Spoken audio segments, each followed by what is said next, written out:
Hello, this is how to make easy chocolate chip cookies. Now the first thing you should always do is wash your hands before you start baking or cooking anything. And this is our list of ingredients. We have 1 1/4 cup of all-purpose flour. I have 1 cup already measured out, and now I'm going to take 1/4 cup to show you how to measure that out. And it's really easy. All you have to do is take your cup and get a spoon or a scoop or something, and you can pick some up and you're going to pour it into your cup. And then you're just going to level that off like that. You don't want to push it in, you don't want to sift it in. So this is 1/4 and we're really sure it's accurate. We're going to add it to our flour. And so now we have 1 1/2 cup of brown sugar. So taking my 1/2 cup, and the brown sugar, you do the opposite like you do the flour. You take your scoop, and we're going to want to cram the brown sugar into this cup. Push it all the way in using your scoop or your hands if they're clean. And you're just going to press it in nice and tight and just keep adding till you get to the very top of the cup. There we go, we're almost there. And when you get there, you just take the other top off and you press down. So you have to press for brown sugar, and that's our 1/2 cup. And we're going to add it right to our big bowl. We're going to mix everything. And after all the sugars, get your sugars together. So here's my brown, and now I'm adding 6 tablespoons of white. And taking your spatula, we're just going to make sure that's all nice and mixed. And if this is, you can also use a whisk to kind of speed things up, and that's what I'm going to use. And you just want it together, there's no lumps of anything. And we're going to take our butter, and we're using unsalted butter because we want to control the salt level. Always use unsalted when you're baking. I'm just going to dump that right in. And here's our second stick.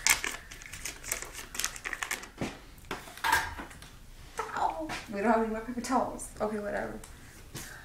I don't know, I think I do that one way. Now you're going to take your rubber spatula again. And this has been in the microwave for 10 to 15 seconds. You want to put your butter in, wrapped in its paper, for about 5 seconds each time, or 10 seconds, depending on how strong your microwave is. And you only want to do this till it's soft. You see how I'm pushing it in with my finger? And it's just giving way. I'm not using any pressure, and it's just really soft, and that's how you want your butter. It's not melted, it's just very, very soft. And you do this so it can blend easy with the sugar. And now we're just gonna mix this all together. And you're just gonna smash it together until it's like a paste. So now we have the brown sugar and the white sugar and the butter all mixed together, and you can see that there's no streaks of butter, it's all one mix, and that this is what it means to be creamed. When you cream butter with sugar, all it means is that it looks creamy, it's all one mix. You don't see the separation of the butter and the sugar, it's all one. And so now in this step, when we have the butter and the sugar creamed together, you want to add your egg and the vanilla. So now we're just going to add it all at once to the center of the bowl. And we're just going to whisk this together just like we did the butter and the sugar. Okay, so now I've kept stirring, and now you can see it's not separate anymore. It's all together, and it's gotten a lighter color. Now you want to make sure that you cream this really well and it's mixed together like this, because once you add the flour, you cannot overmix. Otherwise you're going to get really tough cookies. So this is the perfect stage, and now we're gonna take our baking soda and our salt, and we're gonna add that to our flour. So here we go, we just add it like that. And now we're gonna sift our flour, which is also a very important step because it's gonna make it so much easier to mix with your butter sugar mix. Because if there's lumps in here, there's gonna be lumps in here. So now I'm just going to take the sifter right over the bowl, and I'm going to take my flour, salt, and baking soda, and I'm just going to pour it into the sifter like that. And you're just gonna sift the flour all on top of your bowl, just like that. And you see it gets rid of all these lumps and anything else you have in there. You just want to push in with your fingers, tap it clean, and put it on the side. And now we can continue to mix this together until once again it's all uniform.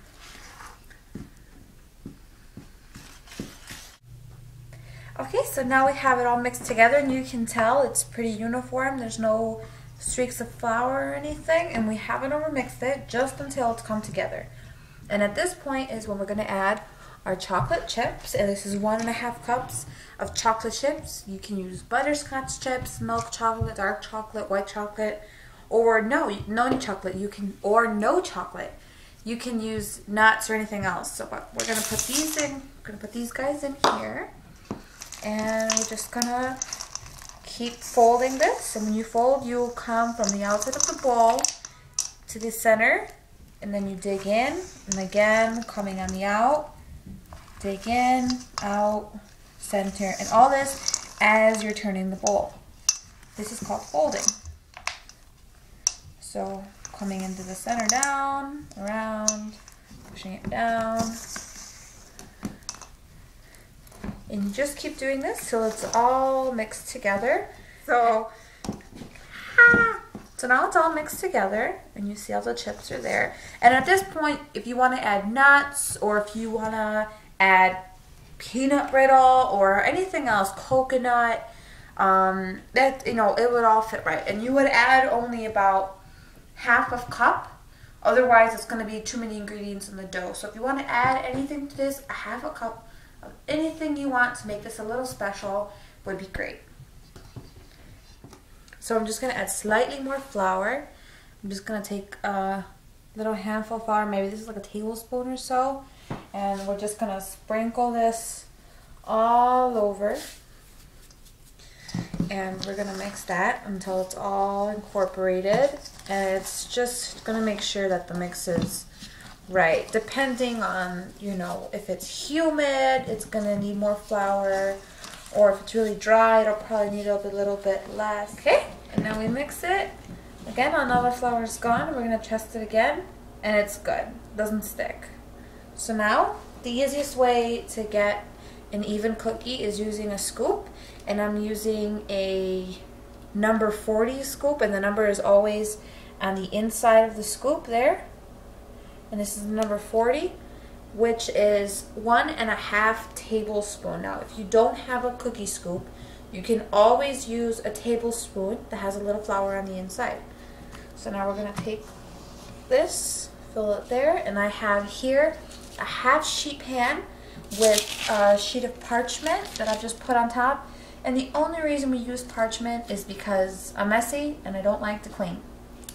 So this is just makes it a whole lot easier when you're cleaning. You just take the parchment, throw it away, and you barely have to clean this. So now we take this and we're going to put it on our board just like that. And it's going to be about 1.5 inches away from each other, and that's just because you're going to allow them to spread a little bit. And this also makes it a whole lot easier if you have the scoop. You know they're all going to be the same, and it just does really quick work of the whole batch. Get all the excess off this side.